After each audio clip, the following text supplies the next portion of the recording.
In Washington, D.C., homicides are down 32%. Robberies are down 39%. Armed carjackings are down 53%. Assaults with a dangerous weapon are down 27%. In Washington, D.C., the rates of burglaries and assaults with a dangerous weapon are at their lowest point in 30 years. Nevertheless, because he's so tough on crime, President Trump today deployed hundreds of National Guardsmen and women into Washington, D.C. Send the U.S. military to become the police force in Washington, D.C. The lead in the Washington Post tonight, quote, President Donald Trump announced today that he is placing the D.C. police under direct federal control and will deploy the National Guard to the streets of Washington, an extraordinary flex of federal power that stripped city leadership of its ability to make law enforcement decisions and could expose residents of the nation's capital to unpredictable encounters with a domestically deployed military force. A domestically deployed military force. Because tough on crime. You think it's really about crime? You think it's really about being tough on crime?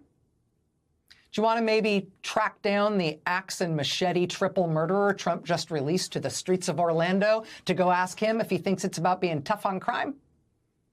Or you maybe want to pop in to ask Ghislaine at that Bureau of Prisons crown jewel facility that kind of looks like a community college? You want to go ask her? Think it's because he's so tough on crime?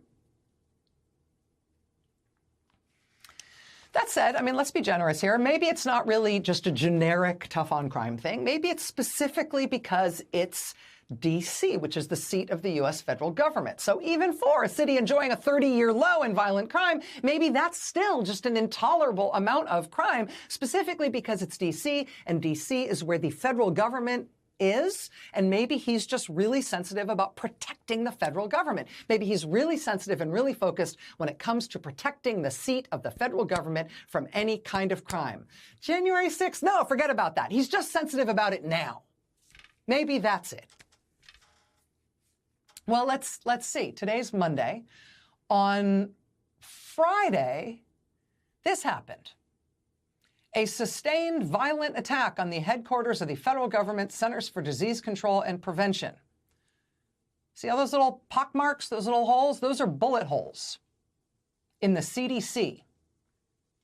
The gunman reportedly tried to get into the CDC headquarters in Atlanta. Security guards turned him away. He then drove to a nearby business, a nearby pharmacy, and took up a shooting position there. The Associated Press reports today that the man fired more than 180 shots